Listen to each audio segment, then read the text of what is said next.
some people have brought us stuff that just say, hey, take this. But we loved flea markets and junk sales, I guess you might say. My husband and I did at the time. So we just acquired a lot of some of that stuff. I don't even know what some of it might be. If it's a tool, you know, you have to figure it out. Then the bee's nest, or hornet nest is what they are. Yeah, lots of them. They were acquired. We started a collection of them.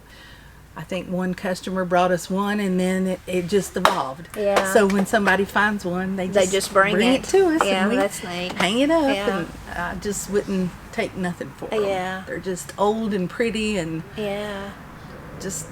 we just love them. And we've had people want to buy them to make I bet. crafts and stuff out of. We had one Matt found years ago for a long time in my living room. It's not there now, though. I finally got rid of it, but it was there for a long time.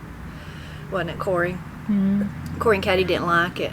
They didn't like it. They don't like the texture. The outside don't bother me. It's the inside. But that don't really bother me as bad as some stuff does. But it's more the inside. Got texture issues. It's weird. I can't. It's just a certain thing. It just creeps me out. I thought they were just really weird that they. But then I find out it's a real thing. Some people have it. I think it's called like tryptophobia or something. Okay, whatever. Anyway. Really? Well, see, I would have thought that was just. I didn't know it was a real thing, but I guess it is. Yeah, we learned that too. We all have different issues about stuff. Oh yeah. And I know y'all like to collect bottles. Yeah, we love bottles. You'll have to look over here at all of our bottles and in our showcase and all around that shelf. Let's go right up there, Corie, and we'll look at those bottles. Because we've some of them we've collected. Some people have brought that they've cleaned out their barns or their cellars or whatever, and just with the absence of plastic. Well, that's all right. And then you can even see the old Prince Albert. Did you ever call and ask people if they've got Prince Albert in a can and say, let him out? I was never brave enough to do that, but my cousins would do it to people. Really? Yeah. That's pretty funny. Those are pretty collectible, aren't they? Yeah, they are. I guess they still make it. I have no clue. Oh, I don't know either. I love that. Look at that little bitty one with the little flowers or leaf. Is that a flower and a leaf? That's really neat. Yeah. Yeah, there's some, have you heard of Aconol? I don't think I have. Okay, see right over there on the corner, beside the ball cannon jars lids? Oh yeah, there's right one, there. and I'll show you the modern day version of it that we still sell to this very day. So this is the modern day. I've never even heard of it. So first aid, antiseptic, prevents infection, no sting, cleans and disinfects. Yep. It's the greatest stuff ever. Oh wow. If you get a bee sting, put that on there, it's gone. Wow. Won't even itch you, nothing will happen. It's wonderful stuff. It's great. Natural. Yeah. I had that growing up all my life. And then of course my parents always sold it in here, you know, and then we still buy it from neat. Yeah. From a little lady. And I guess it comes out of her home. I have no doubt.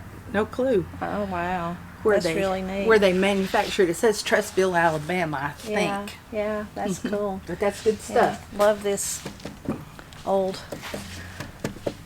display. Nail bin. Nail bin, yeah.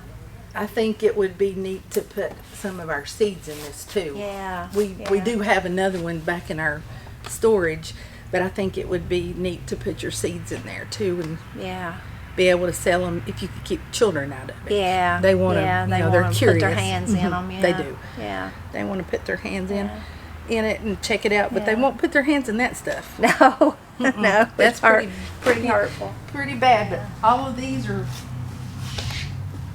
all kinds of old Coke bottles and stuff that hadn't ever been opened with various things on them. And then I need to clean again. I do it about once a year, but I haven't got to it yet. You see my pig? Yeah, I love the pig. Love the pig. I bought him at an antique sale. He probably weighs 150 pounds. Oh, I bet. Gosh, I He's love a cast iron. Yeah, I love the old horseshoes too. Yeah, you want me to set this in my office? Okay. No, then that way you won't have to cover it. Those big containers too of Lance. I like those. Those are old. This looks like a what do you call it, Corie? A carder to do the wool. Yeah. Yep, that's what it is. a card, a wool card, I guess, Yeah. where they had to make the thread or something. That's going way too far back for me to know about. There's some dilly beans and sausage. That looks good. Hot pickled garlic. Matt would like that, the hot. We sell a lot of that garlic. Zucchini relish. All kinds of We stuff. sell a lot of those pickled eggs, surprisingly. Oh, I bet. We do. We sell. Yeah. I don't like that. I don't like them either. Now, but that's Matt where my loves 'em. texture comes in Yeah. weird. That's like that you're eating an eraser. I mean, that's what it tastes like. Yeah, Matt likes them. I like eggs, but I don't want them pickled. No, I love them too, but I don't like them pickled. Yeah, the guys tend to buy that kind of stuff, the pickled eggs and stuff, but we do sell a lot of them. Then we make our own feed. We've done that for almost 50 years. Wow. Hog feed, cow feed, goat feed, and horse feed. And we manufacture it back in here, and we do bird feed that we manufacture our own self and sell. So we've done that probably 45 years at least. Both of that's those. amazing. Yeah, that's Here's amazing. some of the. That's just one kind of the bird seed right there. There's two different ones. We got them in real big bags back in the back too, but that we manufacture ourselves. And So do you purchase from farmers, or where do you get the ingredients? our corn is bought in bulk from South Carolina in a big tanker truck, and it comes and gets unloaded. And then we have a mill that grinds it up. So they crack it up and grind it up and make the bird seed. And of course, then we have to buy the black oil, sunflowers, and the peanut hearts and the safflower seeds to put in it. That's nice. But yeah, it's a popular thing. So the feed that you do, is that for people buy it mostly for cows, hogs? What do they both? The biggest for all, but the biggest seller is the one we do for pigs. For pigs. Hogs, whatever. Yeah. When they grow them off or raising them, you know. We got one guy from Franklin that that's what he does for a living, is he farms the hogs. Yeah. So he buys a lot of our feed, and then he sells the meat and the hog. Yeah, right. To people. Yeah. And the little pigs and stuff. But yeah, we've done that for 45 years at least, if not longer. Oh, that's great. Yeah, it's a big thing.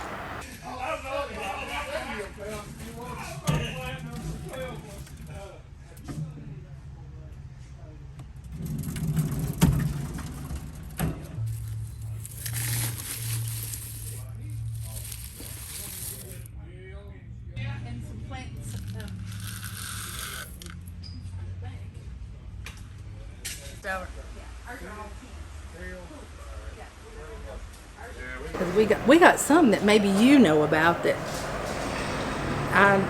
my husband was more into it. I was into it with him, but him and Armando really saw more people on a daily basis that gave them, the seeds and stuff to keep.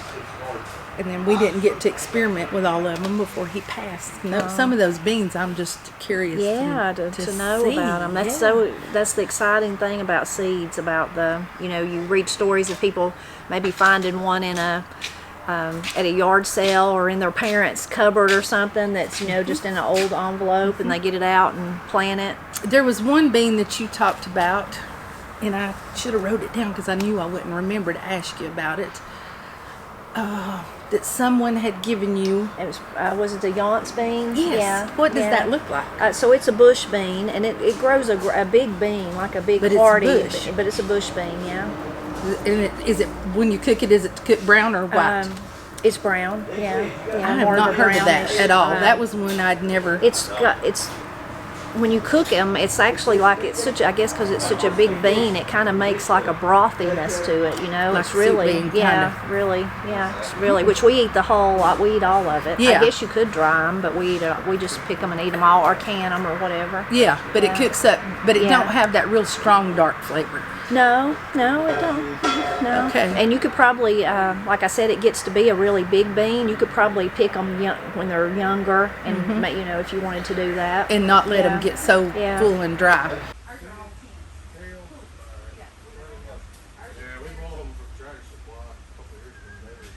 big stuff. They're supposed to be 6. Now ours are truly 6. I know every time I've ever bought any from them, you buy 10 of them, you get 8 new chickens.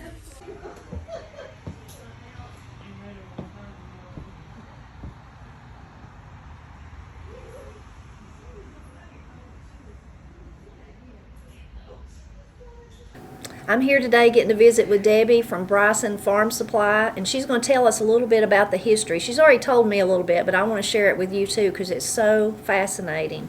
So Debbie, tell us a little bit about yourself, and then you can tell us a little bit about this wonderful store that you have here.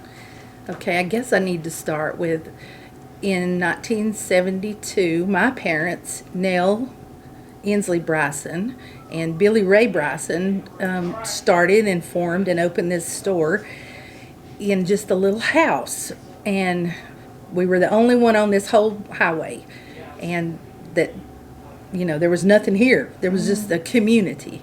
So they opened this little feed store, and we sold feeds and seeds and fertilizers and, you know, all the supplies for your farm and your animals and stuff. And of course I was here with them growing up, and always pretty much have been. And then I went away for a little while and worked another job, and my husband joined them, and he's worked here, you know, with my parents. Then my parents retired in 95, and we acquired the store from them. So then it was just me and him and our employees, and I've been here ever since. But our business has been here for 50 years. And it's all been right in the family, you know, mom and dad, and then my husband and myself. And I guess I'm still here working and doing what God has intended for me to do. Right, which is wonderful. That's right. That wonderful history and the connection to the community. And we didn't say, but this is Sylva, North Carolina. So still in western North Carolina where I live, but about an hour and, I don't know, 15, 20 minutes, something like that from where I live. So you and your husband took over then the managing of it, and sadly though he passed away about 5 years ago. Yes. Yeah. He did, and it left me and my assistant manager, Armando, and my brother-in-law, he's married to my baby sister in the family. We have been here running the store, you know, ever since then, and hopefully we will continue on until there's, you know, something changes. Right. And you have, even though it is like you were saying, it's interesting how when it first started there wasn't anything, but the towns kind of grew up around you. But you still have pretty large, you have a greenhouse, you have a place where you do feed, you make the feed for animals and for bird seed, just for birds, people that love to put it out in their yard. Backyard. So you have a pretty big complex, even though you kind of are in the center of all the goings on today. Yeah, we're stuck in the middle of Lowe's and Walmart. So that's our two big competitions, is Lowe's and Walmart. Yeah. But we have very loyal community followers, and then a lot of people have moved here from other areas, and they want the small business concept, and they love our personal service, because, you know, I'm going to have to brag on my employees. They are very personable. They help you. I mean, if you're a little lady and you need a 50-pound bag of something halved in two, they will do that for you. We just, everything's loaded in your car for you. You know, you don't do anything. It's very, very customer service another thing that's great too, but probably my favorite thing about places like this is, of course, all the wonderful things that you've shown us around this morning. I mean, I could go crazy over the heirloom seeds and the all the other seeds and the old tools and all those kind of things, and the new tools. But is that because of the longevity of the business? Because like you said, you've literally been here since you were a little girl. You can't help but absorb all the knowledge. So you have all this knowledge store too in your brain. And your family had animals, and so you've done the garden and you've done all that. But then also just being in a place like this where you talk to people on a daily basis who are farmers, who are gardeners, or animal owners, then you've gained all that knowledge. It's kind of like you get educated every day. I got a good education being here from, you know, a lot of older people. You learned a lot of just old mountain ways that, are just, and they're still true and tried and true today that we still follow. Planting by the signs, that is something totally that we believe in. And I know you do too, but that's even, for my dad used to, and my husband too, would go out to the farm and help someone castrate their hog or their calf, if it was born to be a little bull. Do those kind of things, cutting horns off of animals. They always looked at the signs and did all that stuff by the signs, and we plant by the signs. So I've learned, over my lifetime of being here, all those different things, and a lot of people, old gardeners, just have so much knowledge. Oh yeah. That they come and talk to you about or tell you something, show you something, and they're full of it. Yeah, and they're willing to share the knowledge of what they tried and how they did it from starts, I'm sure, to even harvesting. Yep. And then wonderful too, because you've been here all that time, and all your family were interested in it. Your parents, your husband, is that amazing storehouse of those seeds you have that have been handed down through families. Especially meaningful to me and you that a lot of them come from Western North Carolina. Yes. That's amazing too, when you share those seeds that literally somebody's been growing in their family for 150 years. That's amazing. And my mom found some tomato seeds that went back to I think it says it's 1949 or 50. She couldn't remember, but she knows that these seeds are that old, that she passed down to us, and now we plant them in our greenhouse and sell them for the heirloom tomato, because they are. And that's just something that I feel real dear about keeping, is that. And then my husband had a seed that we named after him that he had acquired from a lady in Cashers many years ago, but I don't remember her name. And we just wrote on it Hooper tomato, because it was one of Randy's that he had acquired. And so we plant that and grow it in the greenhouse and sell it too. So there's a lot of, in the beans that I was telling you about. And we have a lot of customers from Cherokee. And even more so back in the day, we had a lot more. But they brought us all kinds of beautiful beans that you're going to see here in a few minutes that the gardeners have saved from down there and shared their information and their love of gardening, and things that's just, I wouldn't trade it for nothing. Oh, I know. Yeah, so if someone's watching this and they decide they've never heard about you, maybe they're local or maybe they're from somewhere else and they want to come visit, what's your store hours? Like, when could they? We're here Monday through Friday from 8 o'clock to 5:30, and then on Saturdays we are here from like 8 o'clock till, in the summer we stay till about 3 o'clock, and then in the winter we close around 1 because there's not as much a lot. Business. A lot of things aren't going on, so we go home a little earlier to be with our families. But we're here not on Sundays, but Monday through Saturday. Okay, and then your greenhouse, you said usually is open by the 1st of April. So if you were interested in not just those wonderful seeds like we were looking at, but if you were interested in actually plant starts. And my employee does a wonderful job with those. They are absolutely beautiful, not because they come from us, but they just are. They're just healthy, and they're pretty, and there's such a variety. I don't even know where to start. It's like a sea of tomatoes and peppers when you go in there. Goodness, all different kinds. And flowers, and flowers. We don't grow them, but we do sell from a local person. We resell. So I noticed several things in here that were from local, so that's great. Great way that you're supporting the local kind of industries too. We kind sell of smaller businesses. We sell the honey. Did you notice that? I did. We always buy local honey.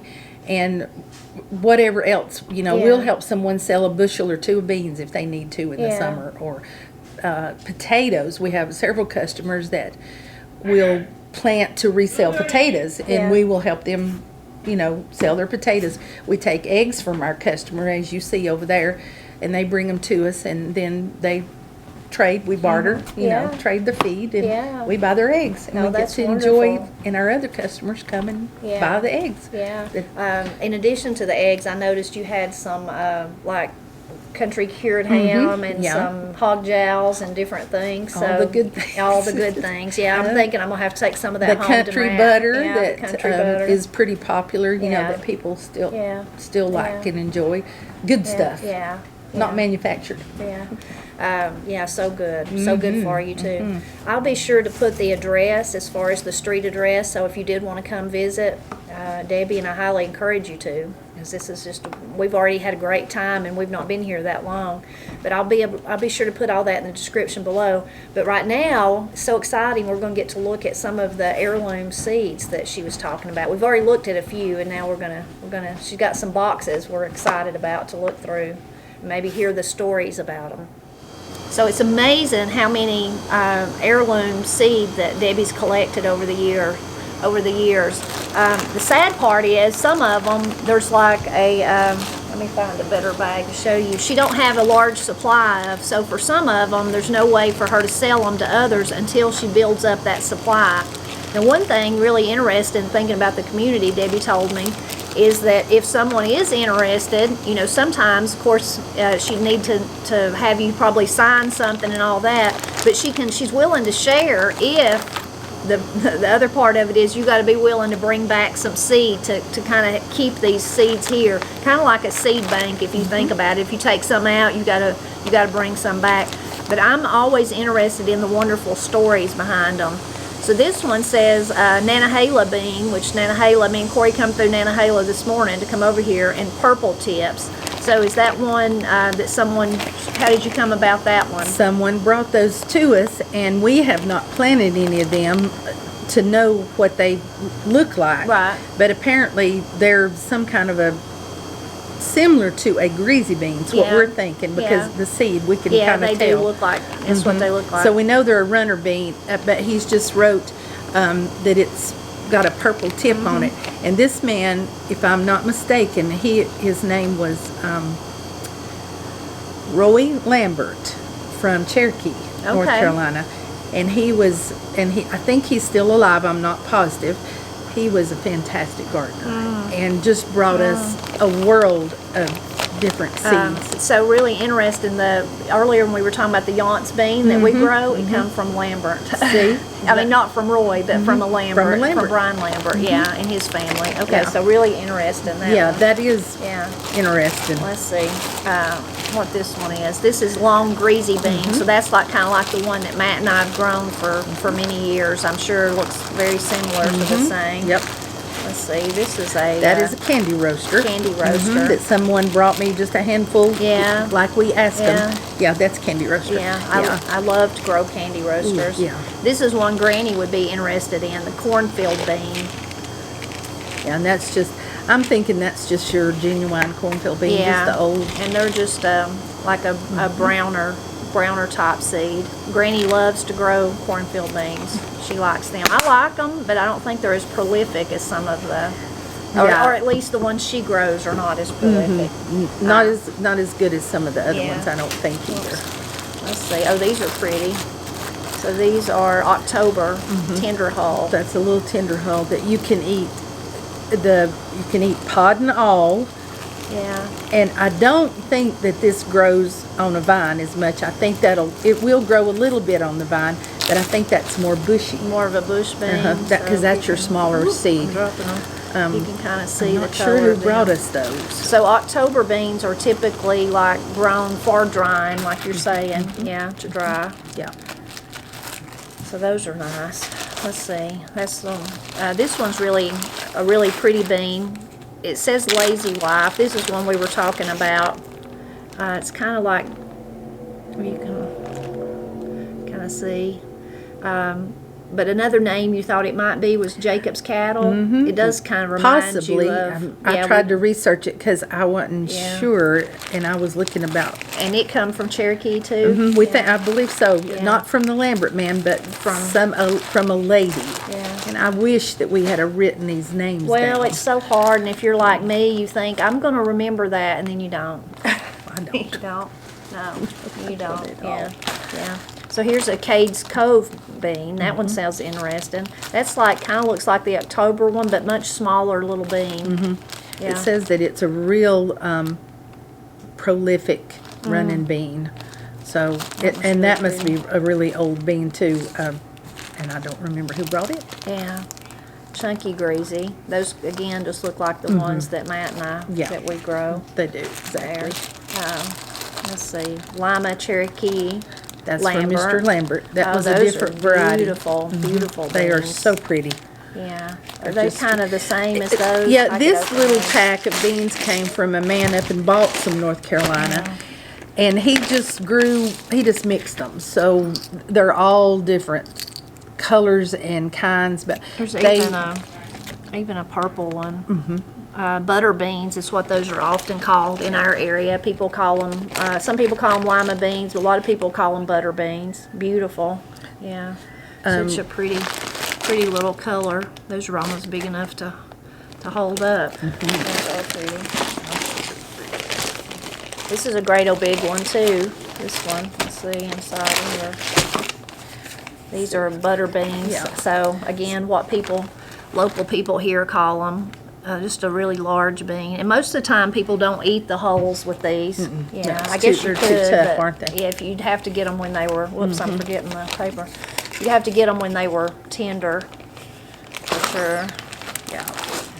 Let's see. This is like a magic box, pulling out the stuff. Let's see. Oh, this one's neat. Kentucky stick bean. Yeah. And I don't know who brought that one, and Armando could not remember either, and my husband didn't write the name of the person. Yeah. But they were, I'm still thinking that's a greasy. It looks like Or it, doesn't maybe it? from Kentucky, Even a different. Even the hull does, because we dry ours Yeah. to save. Even that Yeah. does. So this is another candy roaster. If you're not familiar with candy roasters, that kind of the taste would be like similar to a pumpkin, but I think better. And they grow like a longer cylinder shape, and they can get big though. Some of them are smaller, but some of them can get really big. But they're so good. I try to grow them every year, and last year I didn't grow one candy roaster. This is more butter beans, those beautiful speckled ones. And they're smaller. Yeah, they're smaller than those great old big ones. Yeah, so I that would be curious to see what those Yeah. are like when they grew. Yeah. Who knew there's so many beans? These are rattlesnake beans, yeah, which if you watch our videos, me and Matt have just fallen in love with because they're so prolific. There's some greasy beans. Someone's brought us a little bit back at some point in time. Let's talk about this. It's interesting. This one has got corn in it. So you think that's like Hickory King or I think that this is from Cherokee, and this is what they call flour corn. Ooh, That they grind and make their, Their breads cornmeal, and- their or breads, whatever. their dumplings, the bean dumplings and those Yeah. kind of things. I'm not positive, but Armando and I believe that I wish my husband was here. Yeah. Because he could tell us all this and of good course stuff. he didn't know he was going to get sick, and He had no idea. Yeah, and it didn't last. He went very quickly, so He did, and we didn't have Yeah. time, but I'm pretty sure that Yeah. that's flour corn. that's fascinating. It'd be Yeah. fun to try that one for sure. Yeah, it would be. Yeah. So this one I was interested in, because of just how it looks, because it seems like I've seen, this is the case knife, so I want to try these. So they kind of look like, I'll move this one back out of the way, kind of look like one that I've tried that people call the turkey crawl, but different though. So this one is really prolific. You said the case knife and great old Very. big beans and Big very beans. prolific. Yeah, Yeah, very so big. I'm interested to try that one. My problem is I don't have enough room. I need like about 5 gardens to actually try everything I want to try. Let's see, Flora Haskett, is that one you know a story Yes, about? and she so is. We'll talk about that. I would venture to say that Miss Flora is probably maybe in her late 80s, if not 90. She still makes a garden, and she loves to garden and do her thing, and she brings us a little bit of seeds whenever she thinks to save something. Yeah. But that's She's obviously brought hers. you a lot. Yeah, and those, they look like, you think those are greasy beans? I think that may be a little bunch bean, a little white bunch bean that grows on the ground. Oh. And then but it says Oh, it says cornfield. cornfield beans right there in front of me. I don't know that is. Do you? I don't know. It doesn't look like a cornfield. Fascinating. That's the turkey crawl that we were Okay, talking yeah. about. So they do kind of look similar. A little bit, A little don't bit, they? but a little bit different too, though. I Yeah. went to the house and So here's It's a just greasy cut short. isn't it? calico crowder pea. That one's really pretty. That is beautiful, isn't it? I've grown crowder peas, but they didn't look like that. That's really lovely. That is very pretty. Yeah, really lovely, that one. And here's a Holstein pea, 2018. That one's nice. It kind of is looks like a black-eyed pea. But the Holstein, I like that, thinking about the cow. That's what I think it must be Yeah, named after, yeah, isn't it? Because yeah. that's a beautiful little pea, though. So that's pretty. that's fascinating. So, Debbie, is there any more? that you She's want got to- the Hazel Creek Okay. bean right there that probably, Oh, so these are the Hazel Creek.